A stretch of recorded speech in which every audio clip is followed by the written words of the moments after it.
Por que as religiões de matrizes africanas e seus símbolos ainda são atacados no Brasil? É com essa pergunta que a gente dá início ao primeiro episódio da segunda temporada do Sobretons, o videocast antirracista do Ministério Público de Minas Gerais.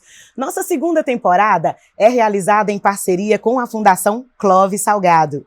Os 9 episódios desta temporada dão visibilidade à luta antirracista por meio do diálogo entre o direito e a cultura e mostram como a arte atravessa a vida de pessoas que trabalham por um mundo mais diverso e inclusivo.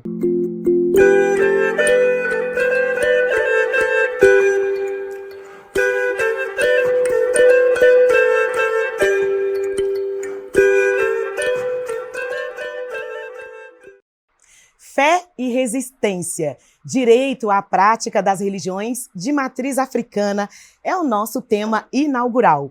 Eu sou a Sandra Flávia Nandaca, jornalista apresentadora desta temporada, e comigo aqui no estúdio estão hoje a Ana Gabriela Brito, que é promotora de justiça do Ministério Público de Minas Gerais, e a Makota Celinha, ela é jornalista, professora, militante, ativista social, coordenadora do Centro Nacional de Africanidade e Resistência Afro-Brasileiro, Senarab, e colunista do Brasil de Fato, Minas Gerais. Que honra, alegria receber vocês aqui, sua bênção. Sejam muito bem-vindas.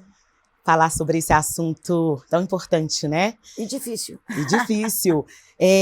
Vamos começar já respondendo à pergunta inicial do programa, quando a gente trouxe a questão sobre os espaços públicos terem referências cristãs e não terem referências de outras religiões, como, por exemplo, as de matrizes africanas, né? O que vocês dizem sobre isso?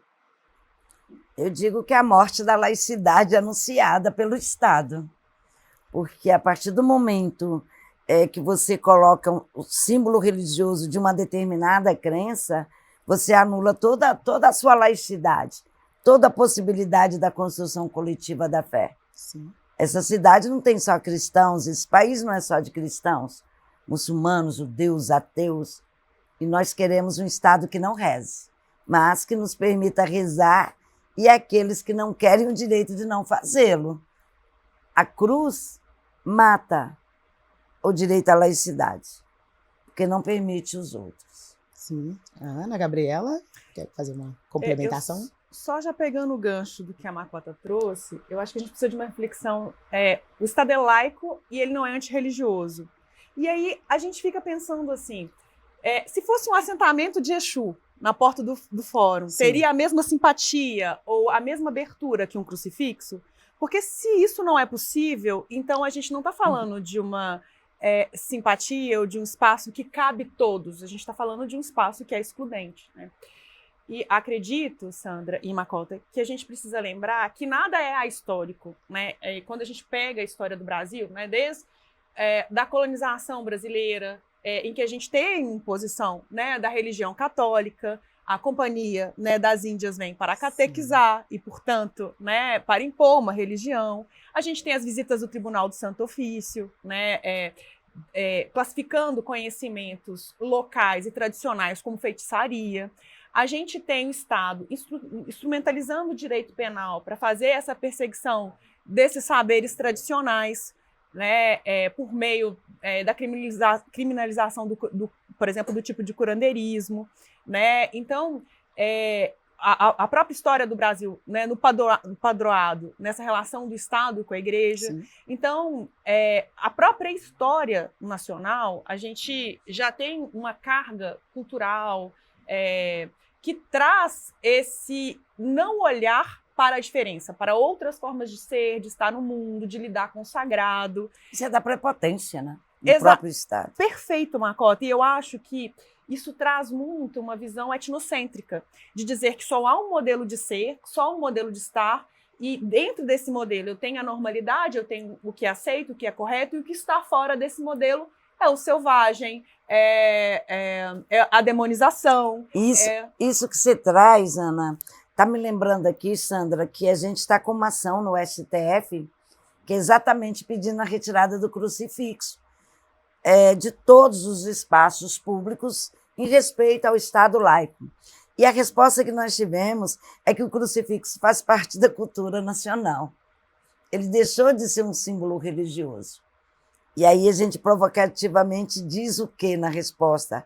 Nós somos mais de 50% da população brasileira e o Axé de Xangô também faz parte da cultura. É por aí a discussão? É colocar lá junto o crucifixo um Axé? Não é. É não ter nenhum símbolo. E às vezes o incômodo ele é tão grande que as pessoas se incomodam até com simbologias pessoais, né? Por exemplo, no dia 23 de abril, se não me engano, desse ano, uma paciente que estava internada no hospital da UFRJ, lá no Rio de Janeiro, ela estava internada para tratamento oncológico. Quando ela foi tomar banho, jogaram seu fio de contas, né, na lata de lixo. Ou seja, a gente sabe que é uma simbologia importante, proteção espiritual e tudo mais para os praticantes, né? E aí, Ana, eu já vou trazer uma pergunta então para você sobre isso. Como fazer quando acontece isso aqui em Minas Gerais ou algo parecido com isso? Como proceder? Seria possível acionamento do Ministério Público, das promotorias de justiça. Sim. Ou qualquer delegacia, né, poderia receber essa notícia crime. Agora, eu fico pensando muito que, normalmente, a gente foca o aspecto penal e a repercussão civil, a busca da responsabilização no âmbito civil, ela é muito importante, né? Por quê? Porque a gente vai ter a possibilidade de abrir um leque de formas de reparação, não só no nível individual, mas até de prevenção, por exemplo, com ações educativas, com adoções de protocolos, para que aquela ação não se repita. Alguma vez você já teve que acionar o poder público para interferir de alguma forma? Sim, nós já acionamos várias vezes. Tem alguns casos que são mais emblemáticos, né? Em Teresina, no Piauí, nós tivemos um terreiro que foi proibido de tocar tabaco e de defumar. Também tivemos que recorrer à justiça. A gente tem um outro processo na Paraíba contra o judiciário que, de forma desumana, ameaça uma mãe por levar sua filha menor no terreiro. E a própria justiça coloca como condicionante da manutenção da guarda ela não mais levar a filha ao terreiro, como se alguém fosse fazer isso com uma católica que levasse a filha à igreja, uma muçulmana, uma judia. E eu trouxe até alguns dados que eu acho que seria interessante estar colocando. Por exemplo, nós tivemos uma morte por intolerância religiosa no Brasil em 2015, na cidade de Camaçari. Né? Uma mãe de santo, ela teve um ataque fulminante de coração depois de vários processos de racismo religioso. A condenação da mulher, que para mim é assassina, porque existem várias formas de matar, você não mata só com arma, né? Saiu só em 2021. E ela foi condenada, mesmo se reconhecendo a morte da mãe de santo por racismo religioso, ela foi condenada a prestar serviços comunitários. Né? Como é que a justiça lida com isso? Né? Em 2024, 1/3 dos processos de crimes raciais eram por intolerância religiosa. 43% dos processos ajuizados no STF são por racismo religioso. E olha que o STF tem 1.900 processos de racismo. 43% desses, racismo religioso. 76,6 mil processos de racismo nos TSTs regionais. Racismo religioso. Por racismo religioso são 29.500, do montante de 76 mil. Em Minas Gerais, nós tínhamos, em 1º de janeiro de 2024, 14.100 processos de racismo. Desses, 6.300 são processos por racismo religioso. Os tribunais regionais do trabalho, que é algo que a gente nem imagina, né? Se teria isso, a gente detecta 19.700 processos trabalhistas por racismo religioso. Nós estamos à beira de um caos por racismo religioso. O Estado não quer ver isso. Então, Ana, eu acho que é muito bom ter você nesse lugar, sabe? De estar nesse lugar, de falar pelo Estado e ser uma mulher de terreiro. Porque é uma voz consoante com essas denúncias. Mas é uma rara exceção. Quem nós vimos e vemos, Sandra, que foi condenado por racismo nesse país? Quem? Quais? Desse montante de processos. Nós tivemos mortes. Mãe Gilda, nós tivemos morte de Ailton aqui de Santa Luzia. Mas e os criminosos? E quando o criminoso é o Estado? O que é que a gente faz? As vítimas ainda encontram barreiras para poder fazer essa denúncia? Denunciar também uma violência acaba sendo se expor, né? E muitas vezes uma coisa que a pessoa optou por manter no privado para se preservar da violência cotidiana. Para além disso, e isso vem muito até pela fala também da Makota Celinha, né? A gente tem um despreparo total dos agentes estatais, né? Que estão à frente de delegacias, né, das promotorias de justiça, do Poder Judiciário, das defensorias públicas. E aí, muitas vezes, você não tem uma escuta acolhedora, e muitas vezes, eu não estou dizendo de necessariamente uma fé, eu estou dizendo de uma falta de perspectiva, de se eu não tive contato com outras formas de ver o mundo, com outras formas de compreensão, a minha visão ela é curta. Né? Então, muitas vezes essas interpretações enviesadas, olha, mas isso não teve dolo, isso não teve intenção, isso não é, né? E a desclassificação para um tipo penal de menor importância, menos grave, isso vem muito dessa falta de sensibilização desses profissionais. Então, a pessoa já sofreu uma violência, muitas vezes ela acredita até por já ter vivenciado isso antes, por vivenciar isso no entorno, que ela vai procurar um auxílio, um pedido de socorro, e ela vai ser violentada novamente. Né? Ou aquilo não vai dar em nada. A gente tem uma Constituição que assegura igualdade. A gente tem né, Estatuto da Igualdade Racial, a gente tem leis nas quais a gente encontra previsão legal de punição de racismo, responsabilização civil. Mas a grande questão, a grande barreira é a barreira cultural. Né? A gente lembrar que esse filtro etnocêntrico, ele perpassa a todos. E o Estado, ele é integrado com pessoas que vêm da sociedade.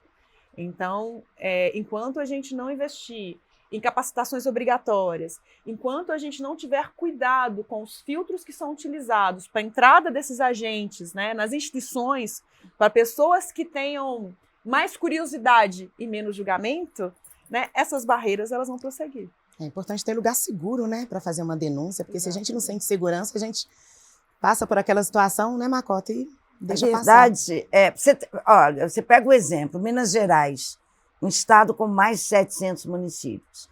Nós temos a delegacia especializada em crimes raciais, mas ela só atende Belo Horizonte. Eu estive na delegacia e olha que é fruto de um processo de negociação. Quando foi para criar, participamos do processo de criação, elaboramos o que seria. Mas o que você traz é muito sério, porque, na verdade, nós não temos nos agentes públicos o ouvido necessário às nossas questões.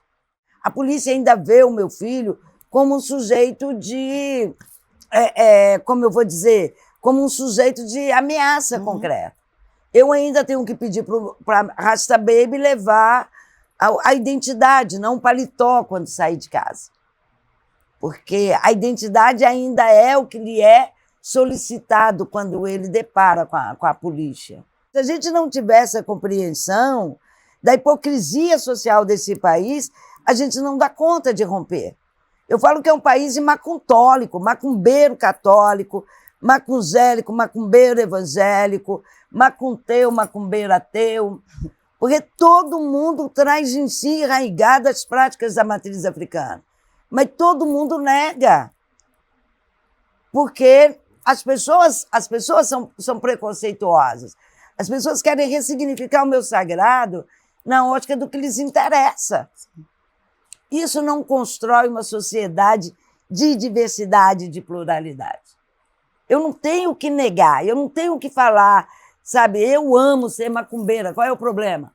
Você não é obrigada a me amar, você é obrigada a me respeitar. E isso o Estado tem que ensinar. Aí nem o Estado me respeita. Como é que ele vai ensinar o cidadão se ele não dá conta de me respeitar? Então, quando o Ministério Público traz esse debate nos subtons, para mim é fundamental estar aqui fazendo esse debate. Porque nós somos discriminados pelo próprio Estado. Nós temos processo contra a justiça. Quem deveria me defender é que criminaliza a vida dos pretos e das pretas nesse país. Você é uma mulher preta, você consegue estar entendendo essa lógica que eu trago. Ana entende, porque Ana tem a questão na matriz africana, porque é uma mulher de axé. E aquele cara que está lá que não é nada, ele tem que ter a obrigação de me respeitar. Ele não precisa ser como eu. No mínimo, né? O mínimo, me respeite. Ó, eu sou macumbeira, feliz, tenho excesso de elevada autoestima e pronto, acabou. Seja feliz com a sua religião. E que o Estado tenha a obrigação de cuidar de nós dois. Mesmo com toda essa questão, né, que a Macota, que você, Ana, levantou para a gente, ainda assim está tendo um aumento, mesmo que devagar, lento, de expressões artísticas que celebram as religiões de matriz africana. A gente vê um pouco na mídia, nos espaços culturais, exposições, a gente vê, né? Mas o que pode ser feito, na opinião de vocês, né, para que isso aumente um pouco, mas que seja também com respeito, né? Tem que ter o respeito.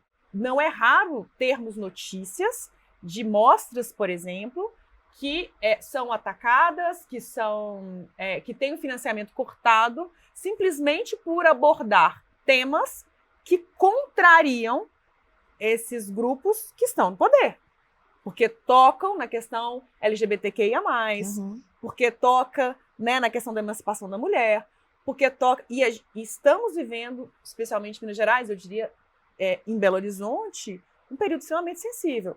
Salvo engano, há um projeto de lei em tramitação que proíbe que sejam levadas crianças para a parada LGBTQIA+, para blocos afro, para blocos...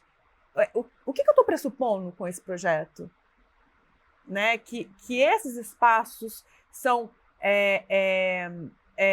insalubres, que esses espaços são contrários à moral e bom costume, e lembrar com que a gente sempre preencheu esses conceitos de moral e bom costume para excluir, né? Para fragmentar, para estigmatizar e para separar, porque quando eu excluo, eu também digo que é válido, né? Então, quando eu nego uma forma de ser, de estar no mundo, eu estou fazendo isso também para afirmar que o meu modo é o correto, né? Para criar uma supremacia que é racial, sim, que é religiosa.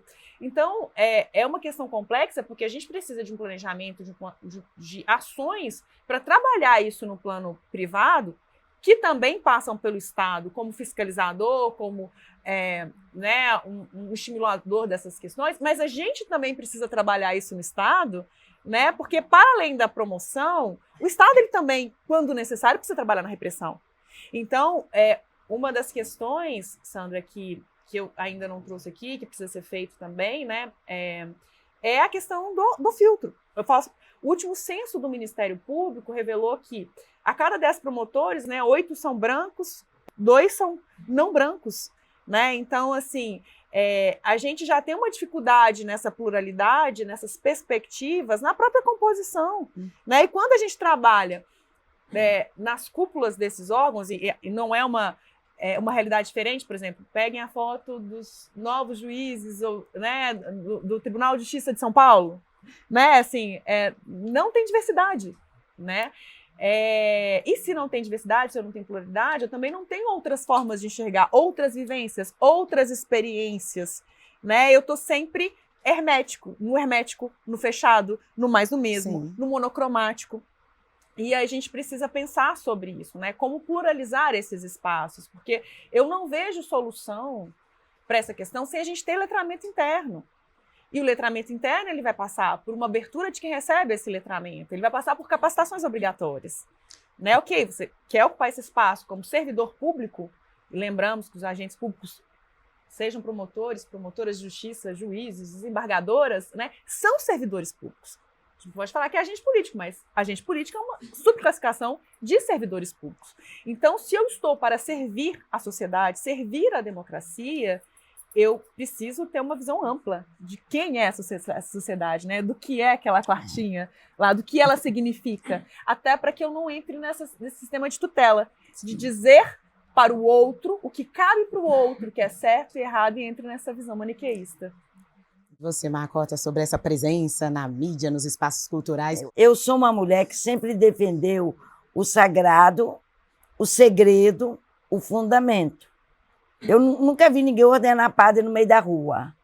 Eu nunca vi ninguém se transformar em rabino na rua. Então não tem que ver ninguém se transformar em macumbeiro, em pai de santo na rua. Uhum. Então o fundamento todas têm. Aliás, nós temos muito mais em comum do que se imagina o van racista, sabe? E aí, o papel da cultura, ele é um papel educador, desde que ele não ressignifique o meu sagrado na ótica do racismo dele. Então, olha, é tudo muito bem-vindo, sabe? Eu acho que é bem-vindo porque isso pode eliminar, eu costumo dizer que o racismo religioso, a intolerância, nada mais é do que a ignorância de quem não me conhece e quer imaginar que sabe. O cara está preocupado se eu vou para o céu sem saber se eu quero ir. Porque, para mim, rezar é preservar a vida. Então, eu acho que... E a minha forma de rezar, ela passa pela cultura. Eu sou de comunidade tradicional de cultura afro-brasileira. E eu não tenho culpa se eu rezo cantando, dançando e sou feliz. Eu não tenho culpa se nós não fazemos essa dicotomia. O terreiro é lugar que você canta, que você samba, que você come, que você bebe. Que seu corpo não é fruto do pecado, é fruto do amor, da alegria de Zambi, de Olorum, de Mavuliça. Essa diferença, ela tem que ser explicitada a partir da cultura. Sem banalizar. Eu não gosto da banalização, sabe? Eu viro e falo assim, eu não gosto da banalização. Não gosto da ressignificação do meu sagrado na ótica do racista. Isso não é cultura. Isso não é cultura, isso é opressão. Outra coisa, ninguém fala de mim sem mim. Você nunca falou quem eu sou, por que quer falar agora? Porque tem política pública? Porque tem cotas? Esse país tem cotas para branco desde 1500. Por que não pode ter cota para preto agora? Qual o problema? É o medo de dividir o poder. E eu quero o poder, eu gosto do poder. Por que preto não pode gostar do poder? Por que macumbeiro não pode gostar do poder? A diferença é a visão do que nós faremos com o poder. Eu sou contra o Estado teocrático, totalmente. Religião se ensina em casa. Ou não ensina. Eu sou contra essa preposição que está colocada hoje no Brasil de construção de um Estado teocrático. É isso que está colocado no país. Belo Horizonte acabou de aprovar a lei da Bíblia como um livro didático. Eu não vou falar com você, até porque eu não tenho livro de Exu, né? De macumba, eu não tenho livro que ensina. Nós temos moralidade. E eu não quero, não é para ensinar minha religião na escola. Não ensino nenhuma. Por que a Bíblia tem que ser um livro didático? Por que não pode ser um livro de história? Dos historiadores comuns? Por que tem que ser a Bíblia? Por que eu tenho que privilegiar determinado segmento religioso? Eu estou matando a laicidade. Como é que fica a laicidade dessa cidade? E aí você passa por Betim, que se proíbe o livro didático, o ensino de história da África e dos povos originais. Aliás, tinha que fazer letramento desse povo. Eu acho que vereador, deputado, todo mundo tinha que ser letrado. Letrado sobre diversidade. Não adianta ter diploma de doutor e não saber humanidade. Não adianta ter diploma de doutor e não ter ética. Porque a academia brasileira deixou de ensinar ética há muito tempo.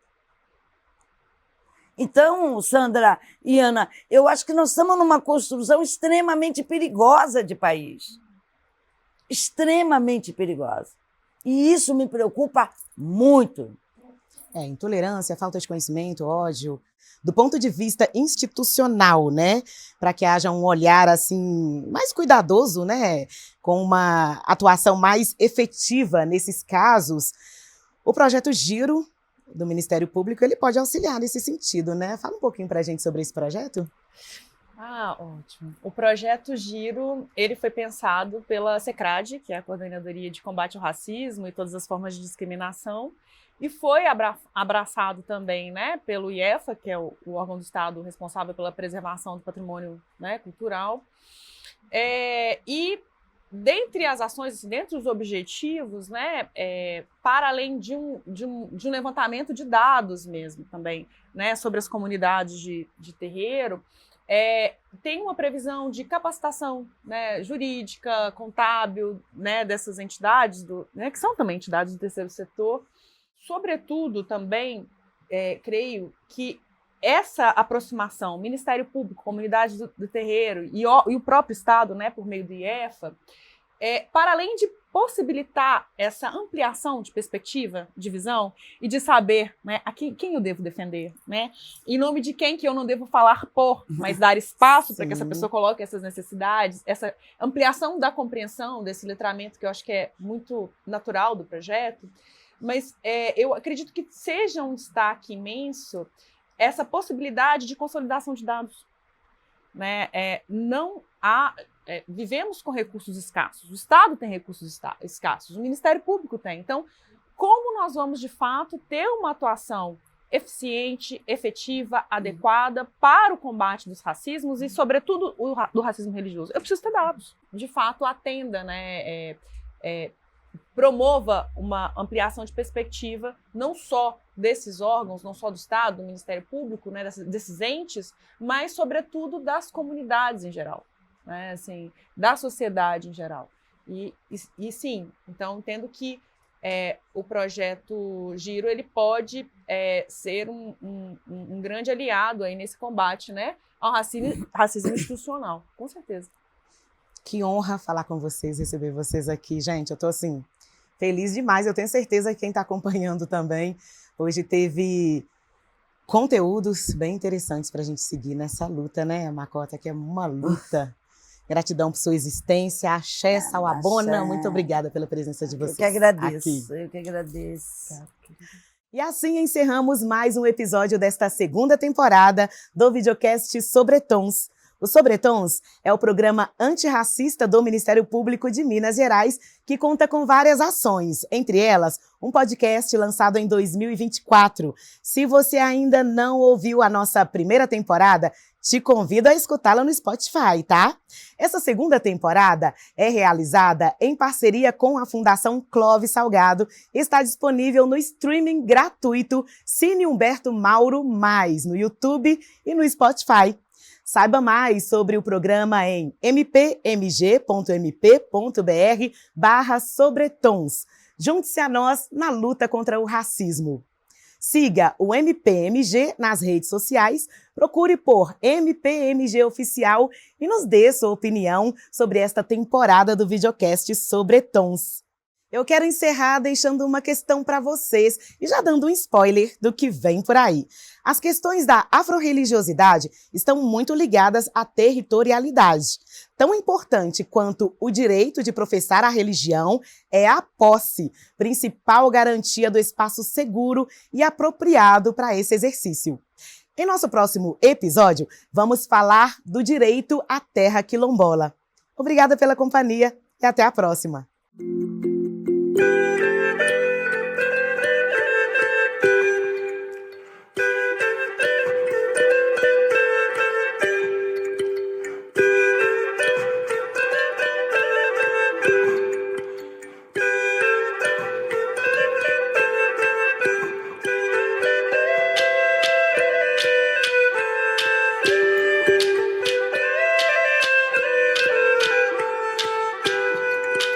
Eu tentei compreender a costura da vida. Me enrolei, pois a linha era muito comprida. Oh, eu tentei compreender a costura da vida. Me enrolei, pois a linha era muito comprida. E como é que eu vou fazer para desenrolar?